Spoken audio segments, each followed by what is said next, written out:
Ассаламу алейкум, урматтуу биздин каналдын катталуучулары. Москвада эмгектенип жүргөн эже карындаш агайнелерим, амансыздарбы туугандарым.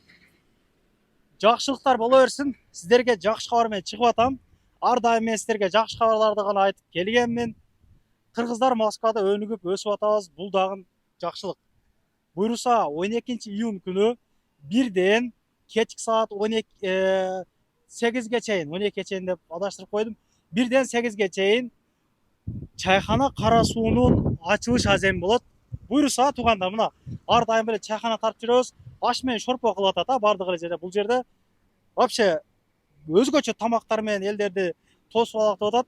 Соленница деген суюк тамак бар экен. Өзгөчө тамак экен, мага жакты. Ойлойм сиздерге дагы жагат. Анан кийин 2-3 мантысы, эми дасторконун үстүндө султан чайы, коласы, наны, писта бадамы, канты болот дегендей келип үйлөрүңүздөр менен даам татып, дуаңыздарды берип кетиңиздер. Улица мына улица Смирновская, дом 2, Нижегородская трассанын боюнда, третиге жакын жерде, почти центрде туугандар, центрде. Метродон алысыраак экен, ошого метросун айтпайбыз. Метро кайсы болуп калат? Площадь Ильича ошолорго жакыныраак болуп калат, мындайча айтканда. Где-то 1 километр болот, авиамоторная гана жакын болуш керек. Парковкалар боюнча айта кетсем сиздерге, бүгүн воскресенье. Бул жактар бесплатный, могу знакка чейин кое бересиздер, бесплатный парковкалар. Куда кааласа 1-2 күндүн ичинде могу выходнойлор өткөн болсо, ичкеринен бесплатный парковкалар сүйлөшөт экен. Бул жер шлагбаумдан келе турган жерлер бар. Могу арты жагында сүйлөшөт туугандар. Куда кааласа жакын арада парковка маселеси чечилет.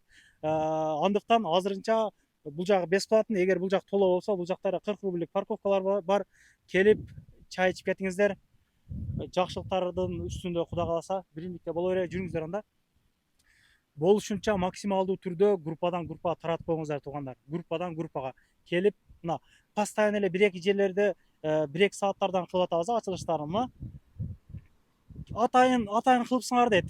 2-ден 4-кө чейин, 1-ден 2-ге чейин иштен чыгып жетишпей калат деп, адам аз барат деп атайын кылгансыңар дейт да. Мына 8-ге чейин ачык болот, келе бересиздер туугандар. Чайхана кара суу.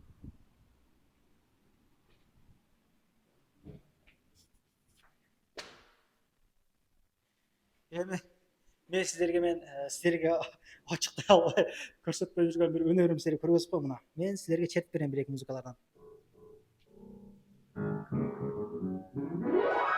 Оба! Той тамаша өткүзсөңүздөр да болот. Где-то бир 120 адам бата турган чоң залы бар, аппаратуралары бар, башка кишилери бар. Жүрүңүздөр. Киргенде эле ошол ажатканасы. Ассаламу алейкум. Акыл кандайсың иним? Ден соолук жакшыбы? Эл менен амандашып. Assalamu alaikum, кандайсыздар? Чайхана кара суусуна кош келиңиздер. Эртең 12-июнь ачылуу немеси Азем болот, аземине келиңиздер. Бул чайхананын ээси таза кандуу кыргыз деп коеюн. Кыргыздар карайт туугандар. Көп эле жерде мен кыргыздаркы дедимби, мен значит аны анализдеп анан кыргыздаркы деймин. Ошого шекишпеңиздер. Аппаратуралары бар, киргенде эле чакан тойлорду өткүзсөңүздөр болот. Бул жакта мындай айтабыз, кабинкалары бар мындай. Канча кабинка бар? 5-6 да кабинкасы бар экен, Бул жерге ошол где-то бир мына көргөзүп болдукчу. 8-9 бала келип же адам келип чай ичип, аш жеп кетсеңиздер да болот. Анан өзгөчөлүгү аштын килограммы 2000ден, мисалы килограмм аш жей турган болсоңор канчадан келет? Ошончо нан бесплатный болот. Нан чайы безлимит да, мындай айтканда. Салаты дагы кошулуп берилет, 4 салат. Анан таксисттерге, анан Кыргызстанда кыргыз курьерлерге бекер нан, чай берилет. Постоянно. Особый меню болот. Особый меню болот. Мына бул жактар өзгөчө экен. 2-нчи этаждагы бар. Карагылачы. Бул жерде ошол чакан той эми бул жерде Москвада 70-80 адам менен той өтүп атпайбы? Келип тойлоруңузду өткүзүп кетсеңиздер болот. Бизден келсеңиздер, Куда кааласа арзандатуу кылып берет. Эске алыңыздар. Куран окутуп, шо тойлорду өткүзүңүздөр. Аппаратуралары бар дедим. Өзүңүздөр тамадаңыздар алып келип болсо, буларда да тамада болсо керек, Мына ушундай. Эми булардын ачылганына өзү эч канча эле болуптур. Ошого суусундуктарды заказ кылып коюптур. Куда кааласа эртең келишиңиздерге ушул жерде суусундуктар болот. И өзүм дагы ушул жерде болом туугандар. Бул жер ошол чоңураак кабинкаңар экен да.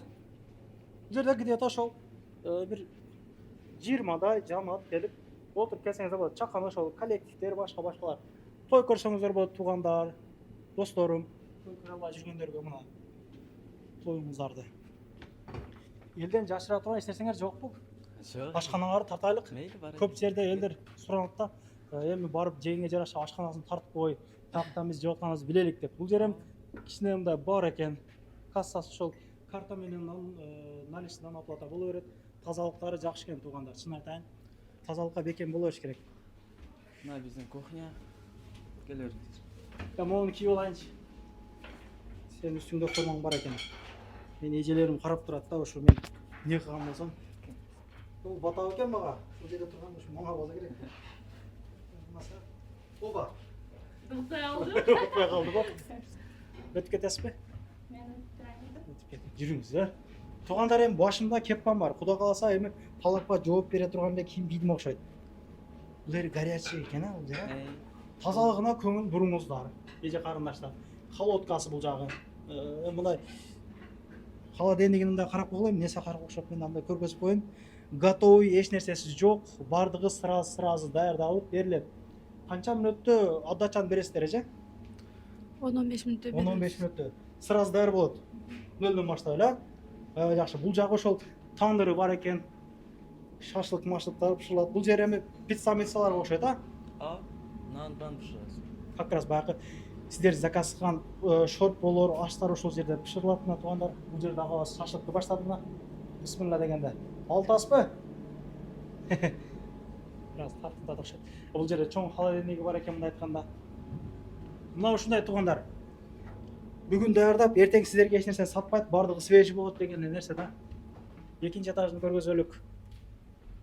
Эртеңге даярдыктар кандай, жакшы элеби? Ооба, жакшы, баары таза. Бизге ошол келген клиенттерге жакшы мамиле кылып эле күтүп алсак, Кудай кааласа биздикилер ар дайым келе берет. Көп жерде күтүп алууну билбейт. Чын айтайын, ошого сылык мамиле кылыш керек. Мисалы, мигрант деген бизден толкуда 70-80% ошол Москва менен көрөт. Жумуштан урушуп алабыз, мисалы, такси дегендер эшикти катуу жаап түшүп кетет, бардыгы догурунат да, мигрант нерсегечи, мигрант адамга. Ошого жок дегенде пулун төлөп чай ичейин деп келсе дагы, каалаганыңды же десек, анда болбой калат. Ошо жакшы күтүп алып эле келиң кетиң. Сый урматта болуш керек биз, айым туугандар, мына. Өтө жакшы. Ошондо бардыгы жакшы болот. Келген адам бардыгы доволен болот. Бул жерге ошол 30 адамдай батабы? Батат, ооба. Баары жакшы.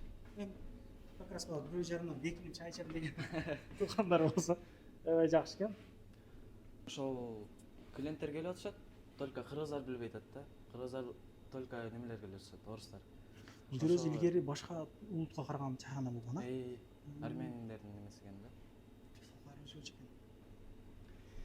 Мына ушундай туугандар, той өткөрөм, туулган күн өткөрөм, аш өткөрөм, маслат өткөрөм, гяв өткөрөм деген эле бир када салтыбыз көбөйүп кетет. Ошолорго депозиттер канчадан болуп калат ошондо? Аларга 500дөн башталып 1500ге чейин болот. Ал эми дасторкон канчалык чоң болсо ошого карап баасын сүйлөшүп алат. Сүйлөшүп аласың келген адамдар менен. Андан кийин бизде бир комбо деген нерсе бар. Тамактар комболору. Баасы 300 рубль, анын ичинде 2 выбор болот. Биринчисине суп аласыңар, өзүңөр тандап, анан экинчисине неме, лагман, плов, мантыларды аласыңар. Каалаган тандап. Өздөрү тандап алышат. Ошол нан, чай анан бекер болушат. Кааласаңыздар компот неме алып беребиз стаканда. Баары кошулуп 300 рубль. Аябай жакшы. Туугандар, дагы бир жолу кулактандыруу. 12-июнь күнү 12ден 8ге чейин тамак аш бесплатно болот. Андыктан шашылып келип, жеп калыңыздар, ичип калыңыздар, дуаңыздарды берип кетиңиздер батаңыздарды. Ачылган ошо 1 ай боло эле экен. 1 ай боло эле экен силерге. Мына ушундай. Эми жакшылыктар боло берсин. Бул дагы кулактандыруу, бир элге бир жеткирип коюу деген эле максат. Анан көп эле курук комментарий жазган туугандарыбыз дагы көп экен да. Кечке эле той беле, кечке эле аш беле болуп атпайбы? Аштарчы башкалар. Мен үйүм аркасында бир салон бар. Бүгүн биздикилер аккордеон вахашага кылып туруп, 2 дельфин бир 5 мерс менен кетишти. Эми жакшылыктар боло берсин да, эмне кылабыз, эми үйлөнө турган болсок, Кыргызстанга барбай эле азыраак чыгым ошол жерде өткөрүп атпайбызбы? Арзан кылып беришет. Бизден келген болсоңуздар, Кудай кааласа кызматта.